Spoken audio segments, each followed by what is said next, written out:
I'm Zoe, 25F, and I've been engaged to my boyfriend Ryan, 27M, for about 6 months now. We've been together for 4 years and have lived together in our own apartment for the last 3 years. We're both really excited about our upcoming wedding, which is scheduled for next month. Ryan and I met during our college days. We were both part of the same study group for our economics class. I remember being drawn to his quick wit and infectious laugh. We started as friends, often grabbing coffee after study sessions, but it didn't take long for us to realize there was something more between us. Our first date was at a local pizza place, where we ended up talking for hours, long after we'd finished eating. Ryan comes from a very close-knit family. His parents, David, 53M, and Karen, 50F, own a successful local bakery that's been in the family for 3 generations. The bakery, Sweet Memories, is known throughout our town for its delicious pastries and warm, welcoming atmosphere. Ryan grew up helping out at the bakery, and some of his fondest childhood memories are of kneading dough with his dad or decorating cookies with his mom. They live in a large house that's been in their family for generations. It's a beautiful Victorian-style home with a wraparound porch and a big backyard where they often host family barbecues in the summer. Ryan has 2 siblings, an older sister, Megan, 29F, who's married with a 2-year-old daughter, and a younger brother, Martin, 24M, who's still in college studying business with plans to eventually take over the family bakery. When Ryan and I first started dating, I got along great with his family. Karen was always warm and welcoming, often inviting me over for Sunday dinners and teaching me some of her secret family recipes. I enjoyed spending time with them during holidays and family gatherings. I come from a smaller family, it's just me and my parents, who live a few hours away, so I love the bustling energy of Ryan's large extended family. I have fond memories of my first Thanksgiving with Ryan's family. Karen went all out, cooking a feast that could have fed an army. Everyone pitched in. Megan made her famous green bean casserole, Martin was in charge of mashing the potatoes, and Ryan and I were tasked with making the pumpkin pies. It was chaotic and loud, with cousins, aunts, and uncles all crammed into the house, but it was also filled with laughter and love. I remember thinking how lucky Ryan was to have grown up in such a warm, loving environment. However, things started to change when we announced our engagement. Ryan proposed on our 3-year anniversary. He took me back to the pizza place where we had our first date, but this time, he had arranged for the owner, a family friend, to spell out "Will you marry me?" in pepperoni on our pizza. It was cheesy, pun intended, but perfect for us. We were on cloud 9 and couldn't wait to share the news with our families. My parents were thrilled, immediately offering their congratulations and support. Ryan's family seemed happy too, at first. Karen hugged us both tightly, and David broke out a bottle of champagne to celebrate. But as the evening wore on, I started to notice some tension. Karen kept making comments about how excited she was to have me officially join the family, and how nice it would be to have us around all the time. It wasn't until a few days later that we realized what was going on. Ryan and I were having dinner with his parents when Karen casually mentioned that she was thinking of redecorating Ryan's old room for us. We were confused at first, but then it dawned on us, they were assuming we would move into their family home after getting married. This came as a complete shock to both of us. We had never discussed this with them and had always planned on continuing to live in our own place. When we told them about our plans to stay in our apartment, Karen especially seemed upset and disappointed. She couldn't understand why we wouldn't want to live with them, insisting that it made the most sense financially and for the sake of family closeness. At first, it was just subtle hints and comments about how nice it would be to have us living there. Karen would mention how lonely the house felt with just her and David, or how much easier it would be for us to save money if we didn't have to pay rent. But as the wedding got closer, the pressure intensified. Karen started talking about how she was preparing Ryan's old room for us, buying new curtains and bedding. She talked about how excited she was to have us there, to be able to have breakfast together every morning and family dinners every night. We tried to gently remind her that we had our own place, but she just brushed it off, saying things like, "Oh, you'll change your mind once you see how nice it'll be." Things came to a head last week when we had dinner at Ryan's parents' house. It was supposed to be a nice family dinner to discuss some wedding details. Megan and her husband were there with their daughter, and Martin had come home from college for the weekend. Everything seemed fine at first, with everyone cooing over Megan's daughter and talking about Martin's classes. But then Karen brought up the topic again, asking when we planned to move our things over. When we firmly told her that we weren't moving in, she got visibly upset. The room fell silent, and I could feel everyone's eyes on us. David tried to calm her down, but she went on a long rant about family values and how we were abandoning them. Karen accused us of being selfish, saying that family should stick together and that by choosing to live on our own, we were rejecting them. She brought up how Megan and her husband lived there, how it had always been the plan for all her children to live in the family home. She even went as far as to say that if we really loved them, we wouldn't even think of living elsewhere. Ryan tried to explain that we loved them but valued our independence and privacy. He talked about how we had built a life together in our apartment, how we had our routines and our own space. He assured them that we would still visit often and be involved in family activities, but that we felt it was important for us to have our own home as we started our married life. Karen then turned to me and accused me of turning Ryan against his family. She said I was selfish for wanting to keep him away from them, that I clearly didn't understand the importance of family. I was shocked and hurt by her words, as I had always tried to be respectful and kind to them. I had never once suggested to Ryan that we shouldn't live with his family, it had always been a mutual decision. The dinner ended on a really sour note, with Karen refusing to speak to us for the rest of the evening. As we were leaving, David pulled Ryan aside and told him that he needed to think about his priorities and that they were very disappointed in us. Ryan was visibly shaken by this, and the drive home was silent, both of us lost in our thoughts. Since then, we've been getting daily calls and messages from various family members, all trying to convince us to change our minds. Megan, who lives at home with her husband and daughter, called to tell us how great it is to have family support and how we're making a mistake. She talked about how helpful it was to have her parents around to help with the baby, and how much money they were saving by not having to pay rent. Even Martin, who's away at college, sent us a long text about how we're breaking their mother's heart. He said that Karen had called him crying, saying that she felt like she was losing her son. Martin pleaded with us to reconsider, saying that he was planning to move back home after college and that it would be great if we were all there together. Ryan is really torn up about this. He loves his family and hates disappointing them, but he also wants to start our married life together in our own space. He's always been close to his family, especially his mom. Growing up, he and Karen had a special bond. She was always the one he went to for advice or comfort. To have her so upset with him now is really taking a toll on him. I'm feeling guilty and stressed, wondering if I'm the cause of this family rift. But at the same time, I don't think it's fair for them to expect us to give up our independence just because it's what they want. I keep thinking back to all the plans Ryan and I have made for our future, how we've talked about eventually buying our own house, maybe getting a dog. None of those plans involved living with his parents. We're getting married in just a few weeks, and this whole situation is casting a shadow over what should be a happy time. Ryan's parents are threatening not to attend the wedding if we don't agree to move in with them. They say that if we go through with this decision, it's a clear sign that we don't value family, and they won't support our marriage. We're both stressed and unsure of how to handle this without completely alienating his family. Ryan has tried talking to his dad one-on-one, hoping he might be more reasonable, but David just keeps saying that Karen is heartbroken and that as a husband, he has to stand by her. I don't want to be the reason Ryan loses his relationship with his family, but I also don't want to start our marriage by giving in to their demands. We're both firm in our decision to live on our own, but the constant guilt-tripping and emotional manipulation are taking a toll on us. Ryan's been having trouble sleeping, and I can tell he's stressed all the time. We've talked about possibly postponing the wedding to give everyone time to calm down, but we've already put down non-refundable deposits and sent out invitations. Plus, it feels wrong to put our lives on hold because of this disagreement. I'm not sure what to do at this point. Should we stand our ground and risk damaging our relationship with Ryan's family? Or should we give in to keep the peace, even if it means sacrificing our independence? Any advice would be greatly appreciated. Update 1. It's been about 2 weeks since my last post, and unfortunately, things have only gotten worse. Ryan and I decided to stand our ground and not give in to his family's demands to move in with them after the wedding. We thought that if we remained firm but respectful, they would eventually come around and accept our decision. We were wrong. Last weekend, we had a small engagement party planned with some close friends.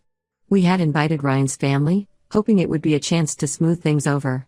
We spent days preparing for it, cleaning our apartment from top to bottom and cooking all of Ryan's family's favorite dishes. I even made Karen's famous apple pie, hoping it would be a peace offering of sorts. As the party time approached, we kept glancing at the door, hoping to see Ryan's family walk in. But as the hours ticked by, it became clear they weren't coming. None of them showed up. We later found out that Karen had organized a family dinner at the same time as our party, effectively forcing Ryan's siblings and extended family to choose sides. This really hurt Ryan. He had been trying to reach out to his parents and siblings all week, leaving voicemails and sending texts, but they either ignored him or sent short, cold responses. Seeing that they would go so far as to boycott our engagement party and turn the rest of the family against us was a huge blow. I remember the moment Ryan realized they weren't coming. He had been standing by the window, constantly checking the street. When our last guest arrived and there was still no sign of his family, I saw the hope drain from his face. He put on a brave face for our friends, but I could see how much he was hurting. The day after the party, Ryan's aunt, Karen's sister, called him. She told him that Karen had been telling everyone that I was manipulating Ryan, turning him against his family, and that I had explicitly forbidden him from having any contact with them.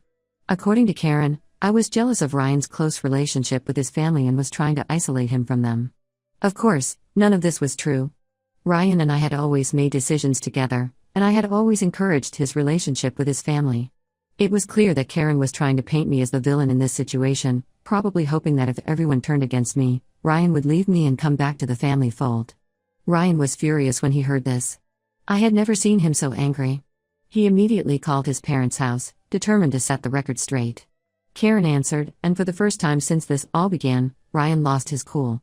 He confronted her about the lies she was spreading and demanded to know why she was trying to turn the family against us. Karen burst into tears, accusing Ryan of choosing me over his real family and saying that he was breaking her heart.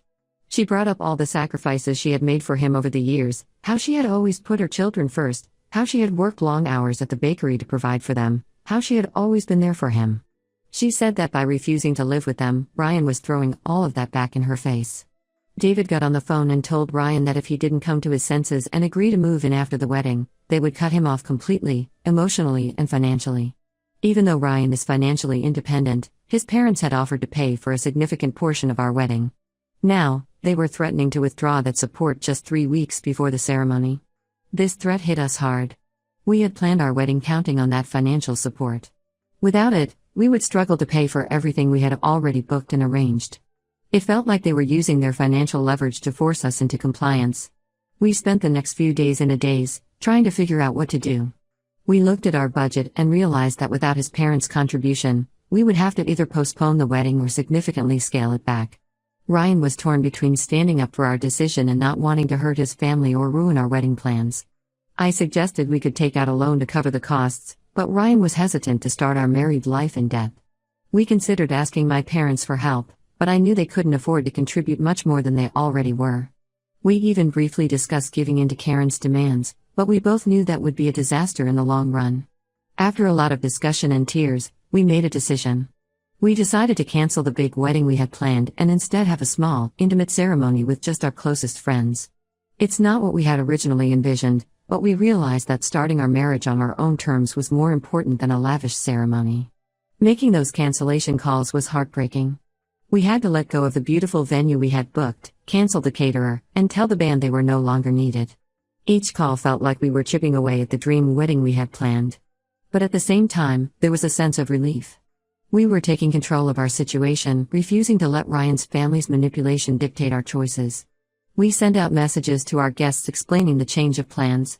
We were vague about the reasons, not wanting to air the family drama, but many of our friends figured out what was going on and have been incredibly supportive. Several of them offered to help with the new, smaller ceremony. One friend offered to officiate, another said she'd handle the flowers, and another offered to bake our cake. Ryan tried one last time to reach out to his family, sending them a heartfelt email explaining our decision and expressing his hope that they would still be a part of our lives. He poured his heart out in that email, telling them how much he loved them and how he hoped they could find a way to accept our decision. He reassured them that us living separately didn't mean we were cutting them out of our lives, and that we still wanted them to be a big part of our future. So far, we haven't received any response. As for me, I'm struggling with feelings of guilt and anger. I know I'm not really to blame for this situation, but it's hard not to feel responsible for the rift in Ryan's family. I keep wondering if there was something I could have said or done differently to prevent things from getting this bad. At the same time, I'm angry at how manipulative and cruel they're being, especially Karen. It hurts to see how much pain they're causing Ryan, and I'm finding it hard to imagine ever having a good relationship with them again, even if they do come around.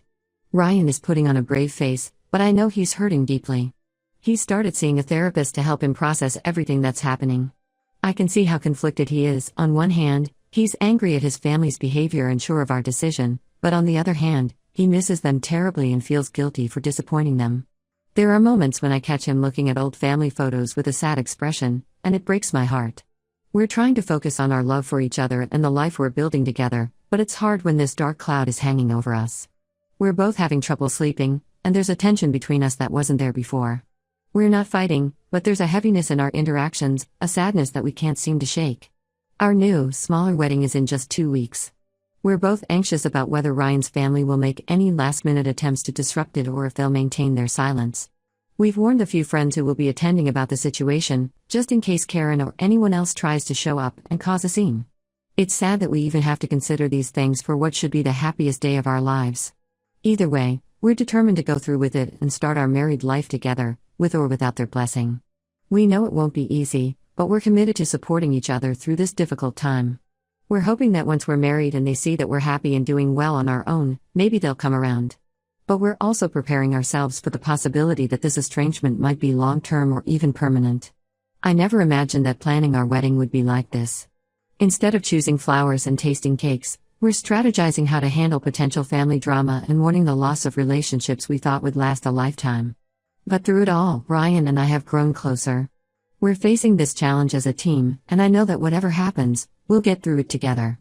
Update 2. It's been about a month since my last update, and a lot has happened. Our small, intimate wedding ceremony took place 2 weeks ago, and while it wasn't what we originally planned, it turned out to be a beautiful and meaningful day. In the days leading up to the wedding, we braced ourselves for potential drama from Ryan's family. We had nightmares about Karen showing up and causing a scene, or about receiving a cease and desist letter from a lawyer. The stress was taking its toll on both of us. Ryan was losing weight and I was breaking out in stress-induced hives. To our surprise, we received a text from Megan, Ryan's sister, 2 days before the ceremony. She said she and her husband wanted to come to the wedding and that she was sorry for how things had escalated. We were cautiously optimistic and told her we'd be happy to have them there, but we also warned her that if this was some kind of ploy orchestrated by Karen, we wouldn't hesitate to ask them to leave. On the day of the wedding, Megan and her husband showed up. It was a bit awkward at first, but they seemed genuinely happy to be there. Ryan was emotional seeing his sister, and they had a long, private conversation before the ceremony. Megan explained that she had started to see how manipulative their mother was being and that she didn't agree with how Ryan was being treated. She said Martin, their younger brother, felt the same way but was afraid to go against their parents. Megan shared some details about what had been happening at home. Apparently, Karen had become increasingly erratic, oscillating between bouts of tears and fits of rage. She had been calling Ryan's childhood friends, telling them not to attend the wedding. She had even gone so far as to call my workplace, trying to convince my boss that I was unstable and should be fired. Thankfully, my boss knew me well enough to dismiss Karen's claims. However, Ryan's parents and younger brother were noticeably absent. We later found out that Karen had forbidden Martin from attending and had apparently thrown a fit when she learned Megan was going. Despite this, we tried not to let it overshadow our day. The ceremony itself was lovely. We held it in a small, picturesque park near our apartment. Our close friends rallied around us, helping with everything from setting up chairs to taking photos. The intimate setting allowed us to really feel the love and support of those present. Ryan was emotional during his vows, and I could tell he was thinking about his absent family members, but he also seemed more certain than ever about our decision to start our life together on our own terms. After the ceremony, we had a small reception at our favorite local restaurant. The owner, who knew about our situation, had closed the place to other customers and decorated it beautifully for us. It wasn't the grand reception we had originally planned, but it was perfect in its own way. We danced, laughed, and celebrated with the people who truly cared about us. After the wedding, we went on a short honeymoon. It was a much-needed break from all the drama, and it gave us time to reflect on everything that had happened and to start planning our future. We spent long hours talking about what we wanted our life together to look like, how we would handle future interactions with Ryan's family, and how we could build our own traditions and support system. When we returned, we found out that Karen had escalated her campaign against us. She had apparently been posting on social media about how her son had abandoned the family and how I had stolen him away. She shared old family photos with captions about how happy they used to be before I came along. Some extended family members and family friends had been reaching out to Ryan, concerned about what they were hearing. Ryan decided it was time to set the record straight.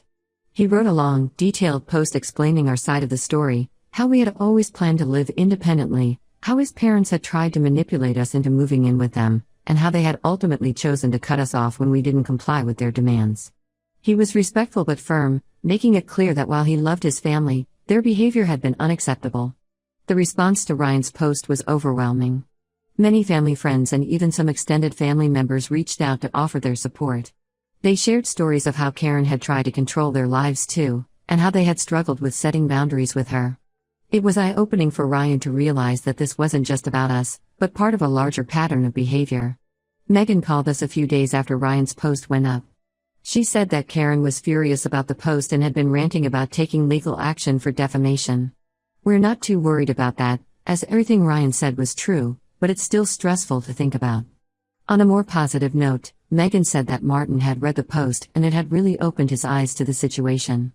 He's still living at home while finishing college, so he's in a tough position, but he sent Ryan a supportive text. It meant a lot to Ryan to know that his siblings were starting to understand and support our position. As for David, Ryan's dad, we haven't heard anything directly from him. Megan told us that he's been very quiet about the whole situation and she thinks he might be starting to see how unreasonable Karen is being, but he hasn't taken any action to reach out or mend things with us. Ryan is doing better emotionally. He's sad about the situation with his parents, especially his mom, but he's also angry about how they've behaved and more certain than ever that we made the right decision. He's continued seeing his therapist, which has been really helpful for him in processing all of these complex emotions. We're focusing on settling into our married life and making plans for our future. We've talked about possibly moving to a new city for a fresh start, away from all this drama. Nothing's decided yet, but it's something we're seriously considering. The idea of building a life somewhere new, where we're not constantly worried about running into Ryan's parents or dealing with the fallout from this situation, is appealing. For now, we're taking things one day at a time. We're grateful for the support we've received from friends and some family members, and we're committed to building a life together based on mutual respect and independence. It's not the start to married life we imagined, but we're facing it together, and that's what matters most. Update 3. It's been about 2 months since my last update, and I wanted to share some significant developments in our situation. Shortly after my last post, we received an unexpected visit from David, Ryan's father. He came to our apartment one evening, looking tired and apologetic. He said he had finally stood up to Karen and told her that her behavior was unacceptable. Apparently, this led to a huge argument between them, and David had been staying with a friend for the past week. David apologized profusely for not intervening sooner and for allowing Karen's manipulative behavior to go on for so long. He admitted that he had always known it was wrong but had found it easier to go along with her demands than to confront her. Ryan was emotional during this conversation, expressing both his hurt at David's previous inaction and his appreciation for him finally taking a stand. We learned from David that Karen's behavior had been escalating. She had been calling and harassing our wedding guests who had attended our ceremony, accusing them of betraying the family. She had also shown up at Megan's house and created a scene when Megan refused to cut ties with us. This had apparently been the last straw for David. David told us that he was seriously considering separation from Karen if she didn't agree to seek professional help for her behavior.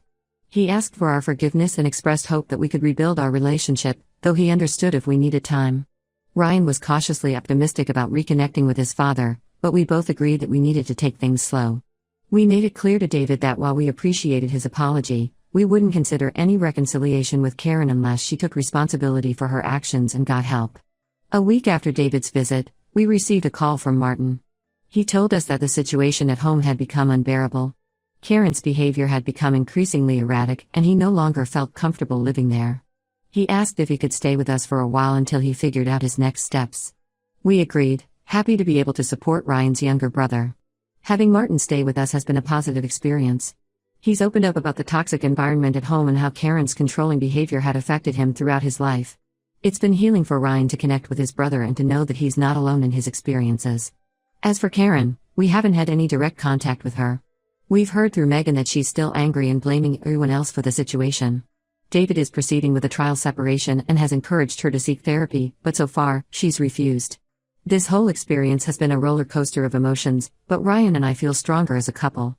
We've had to navigate some really tough decisions and stand firm in our boundaries, which has ultimately brought us closer together. We've decided to put our plans to move to a new city on hold for now. With Martin staying with us and the possibility of rebuilding relationships with some family members, we feel it's important to stay nearby for the time being.